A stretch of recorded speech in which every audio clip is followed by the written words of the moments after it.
তোমাদের আবার একটি নতুন ভিডিওতে স্বাগত জানাই। তো তোমরা দেখছো SG tutorial guide YouTube channel. তো যারা নতুন আছো এই চ্যানেলে অবশ্যই চ্যানেলটিকে সাবস্ক্রাইব করে পাশে থাকা বেল আইকনটি ক্লিক করে দাও, যাতে সমস্ত তথ্যগুলো তোমরা টাইম টু টাইম এখান থেকে পেয়ে যাও।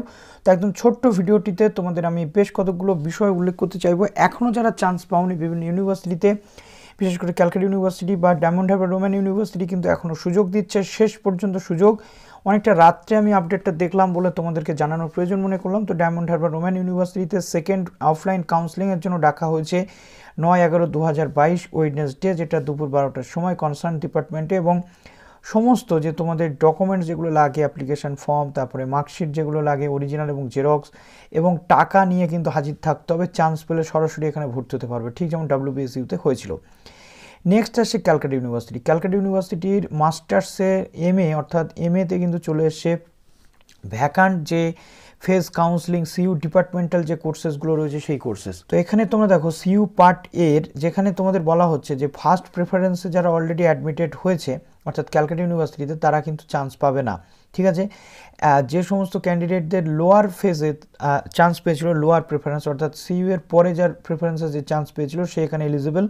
এবং যে সমস্ত ক্যান্ডিডেট রয়েছে অন্য ফেজে চান্স পেয়েছে ফার্স্ট যে রেফারেন্স কিন্তু অ্যাডমিশন নেয়নি, তারাও আসতে পারবে, যেটা প্রথমে বলা হয়নি। অর্থাৎ যদি কেউ ক্যালকাটা ইউনিভার্সিটির মেন ক্যাম্পাসে চান্স পেয়ে থাকে, ভর্তি না হয়ে থাকে, সে আরেকবার এই কাউন্সেলিংয়ের সুযোগ পাবে। এবং কাউন্সেলিংয়ের টাইম এবং ভেন্যু যেগুলো রয়েছে সেগুলো রয়েছে, এবং সমস্ত ডকুমেন্টস যা কিছু রয়েছে সেই সমস্ত কিছু নিয়ে আসতে হবে। এবং টিফিন থেকে শুরু করে জল সমস্ত কিছু কিন্তু আনতে পারবে ক্যান্ডিডেটরা। তো ইউআর ক্যাটাগরি থেকে শুরু করে এভরিথিং এখানে স্পট কাউন্সেলিং আসতে পারবে। তার আগে দেখতেই পাচ্ছ অ্যাপ্লিকেশন ফর্মের প্রিন্টেড কপি, সমস্ত সেমিস্টারের অরিজিনাল মার্কশিট সঙ্গে xerox, SC ST OBC certificate xerox এবং অরিজিনাল, সেলফ অ্যাটেস্টেড ফটোকপি যেটা সেমিস্টার বা ইয়ারের মার্কশিটগুলো থাকবে, সেলফ অ্যাটেস্টেড ফটোকপি যেগুলো SC ST OBC সার্টিফিকেট থাকবে অর্থাৎ অরিজিনাল, এবং জেরক্স কিন্তু নিয়ে আসতে হবে পুরোটা, এবং one set of photocopy of all documents. দেখো এখানে কি বলা হচ্ছে, সিলেকশন সেটা মেরিট বেসিস হবে, ভ্যাকান্ট সিট অনুযায়ী, চয়েস প্রেফারেন্স অনুযায়ী কিন্তু অ্যাডমিশন হবে। এবং এখানে university reserve the right two cancel the admission যদি কোনো ফুলফিল না হয় সেক্ষেত্রে।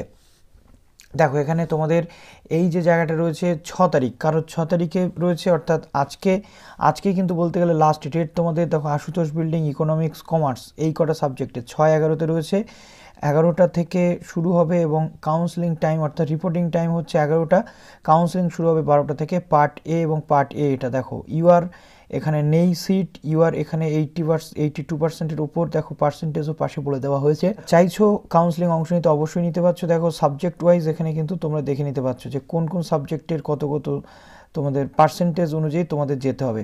তো চলো, যারা এখনও পর্যন্ত কাউন্সেলিং করতে পারোনি তারা অবশ্যই কাউন্সেলিং অংশ নাও। এবং এমকমের ক্ষেত্রে কী রয়েছে একটু দেখিয়ে দিই, এমকমের স্পট কাউন্সেলিং হবে কিনা তোমরা অনেকেই বলেছিলে। দেখো এমকমের ক্ষেত্রে মোস্ট প্রবাবলি বলে দেওয়া হয়েছে কাউন্সেলিংয়ের কথা। তো চলো এমকমটা একটু তোমাদেরকে দেখিয়ে দিচ্ছি।